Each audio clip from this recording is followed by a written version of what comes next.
హర్ష సాయిది ఇప్పుడు night trending నడుస్తుంది కదా, రేప్ కేసు పెట్టింది కదా, చెప్పండి మీ అభిప్రాయం.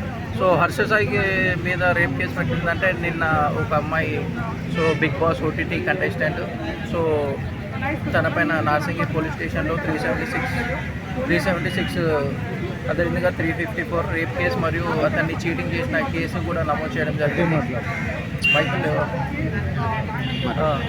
కేసులో నమోదు చేయడం జరిగింది. సో పోలీసులు హర్ష సాయి కోసం గాలింపు చర్యలు అయితే చేపట్టారు.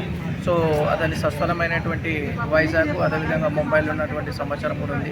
సో 4 ప్రత్యేక బృందాలు అయితే అతని కోసం గాలిస్తున్నాయి. అంటే ఆ పాయింట్లో మీరు ఏది కరెక్ట్ అంటున్నారు బ్రో? ఆల్రెడీ మంచి పనులు కొంతమంది చేస్తున్నాడు కదా, అతని మీద రేప్ కేసు పెట్టడం ఏంటి? అది సో రేప్ చేశాడు కాబట్టి రేప్ కేసు పెట్టింది. మన జానీ మాస్టర్ అయిపోయింది. తర్వాత తనంతట తానే ఆ అమ్మాయి అయితే ముందుకు వచ్చి చెప్పదు కదా.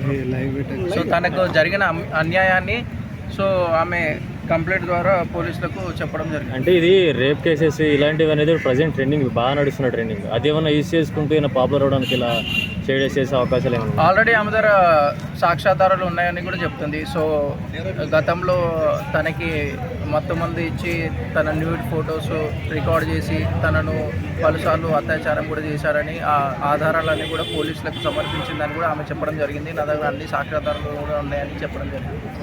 రీసెంట్గా 1 అవర్కి గంట తర్వాత TV9కి ఆడియో చిన్న క్లిప్ ఇచ్చాడు కదా హర్ష సాయి, నేను నా తప్పేమి లేదని. సో అదేదో 2 seconds ఏదో చిన్న ఆడియో రికార్డ్ క్లిప్ తోటి మనము ఓవరాల్ జడ్జ్ చేయలేము. సో పోలీస్ ఇంట్రాగేషన్లో నిజాలని కంపల్సరీ తెలుస్తాయి. సో దానికోసం అయితే వేచి చూడక తప్పదు. ఇప్పుడు ఇట్లా జరిగినప్పుడు హర్ష సాయికి ఒక రేంజ్ ఫేమ్ ఉంది, పాజిటివ్ హెల్పింగ్ నేచర్ సంబంధించి పాజిటివ్ ఫ్యాన్ ఫాలోయింగ్ అనేది. సో ఇదంతా కొలాప్స్ అయిపోయే పాసిబిలిటీ అని ఉంటుందా? సో కొలాప్స్ ఈ చిన్న విషయంతో పెద్దవి చేశాడు చాలా వరకు.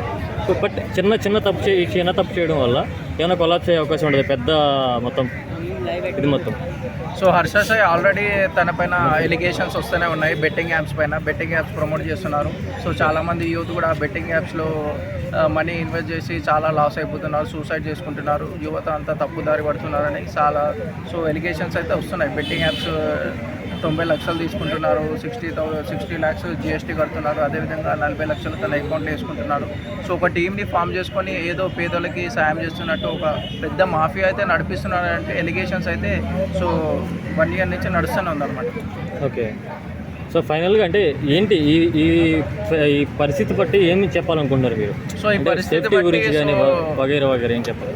అంటే వీడియోలు చూసి మనము అతని క్యారెక్టర్ మనం అసెసేషన్ అయితే చేయలేము. సో పోలీస్ ఇంట్రాగేషన్లో అయితే ఖచ్చితంగా ఏవేవి అతను చేశాడా చేయలేదా, సో ఆధారాలు ఏంటి, సో అవన్నీ ఇంకొక 2-3 days వెయిట్ చేస్తే మనకైతే ఖచ్చితంగా ఫోన్ కూడా స్విచ్ ఆఫ్ చేసాడు కదా. అదే ఒకవేళ తప్పు చేయనప్పుడు నువ్వు ఫోన్ ఎందుకు switch off? Same Jani master కేసే. అతడు ఒక ట్విట్టర్లో ఒక పోస్ట్ కూడా పెట్టడం జరిగింది, ఇవన్నీ ఫాల్స్ అలిగేషన్, కాల్ అని నా పైన డబ్బు కోసం ఇదంతా చేస్తుంది అమ్మాయి అని చెప్పడం కూడా జరిగింది. మా అడ్వకేట్ ఈ కేసు గురించి చూసుకుంటాడు అని చెప్పడం కూడా జరిగింది. సో నువ్వు తప్పు చేయనప్పుడు మీ అడ్వకేట్ ఎందుకు మాట్లాడతాడు? సో నీ దగ్గర సరైన సాక్ష్యాధారాలు ఉంటే నువ్వు కంపల్సరీ ఒక వీడియో చేసి లేదంటే పోలీస్ స్టేషన్కి వెళ్ళి నేను చేయలేదు, ఏం చేయలేదు, ఆ అమ్మాయి నన్ను కావాలంగా బలవంతంగా ఇస్తుంది లేదంటే నన్ను మోసం చేస్తుందని వచ్చి చెప్పొచ్చు కదా. సో ఇలా చెప్పకుండా పారిపోయి ఫోన్ స్విచ్ ఆఫ్ చేయడం అంటే సో ఖచ్చితంగా ఆయన ఒక అభిమానులు కానివ్వండి, సో చూసే జనాలకు ఖచ్చితంగా అనుమానం అయితే వస్తుంది. సో ఓవరాల్గా లాస్ట్ టైం చూసుకుంటే రాజ్ తరుణ్, నిన్న చూసుకుంటే జానీ మాస్టర్, ఈరోజు చూసుకుంటే హర్ష సాయి. ఓవరాల్గా ఈ పాయింట్లు బట్టి అసలు మీకు ఏమర్థం అవుతుంది? సమాజంలో కానీ ఫిలిం ఇండస్ట్రీలో కానీ లేదా సోషల్ మీడియా డిజిటల్ మీడియాలో ఏం జరుగుతుంది? ఏది నమ్మాలి ఏది నమ్మకూడదు మీ ఒపీనియన్ ఏంటి? సో ఏది నమ్మాలి ఏది నమ్మకూడదు అంటే సో మీడియాలో వచ్చిన ప్రతి ఒక్కటి నమ్మగలమా అంటే నమ్మలేము. సో పోలీస్ ఇంట్రాగేషన్లో వాళ్ళ ఎంక్వైరీలో అయితే నిజాలు తెలిసిన తర్వాత అప్పుడైతే మనం అందరం కూడా ఒక దానికి రావాల్సి ఉంటుంది. సో వేచి చూడాలి సో ఇంకా ఏం జరుగుతుందని. సో జానీ మాస్టర్ విషయంలో ఏమంటారు? జానీ మాస్టర్ విషయంలో ఆల్రెడీ తప్పునైతే ఒప్పుకున్నాడు.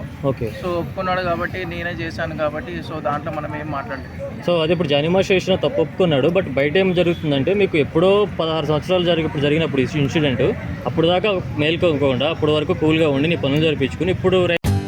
For more updates like, comment, subscribe to our channel. Hey darlings, గంటని క్లిక్ చేయడం మర్చిపోకండి.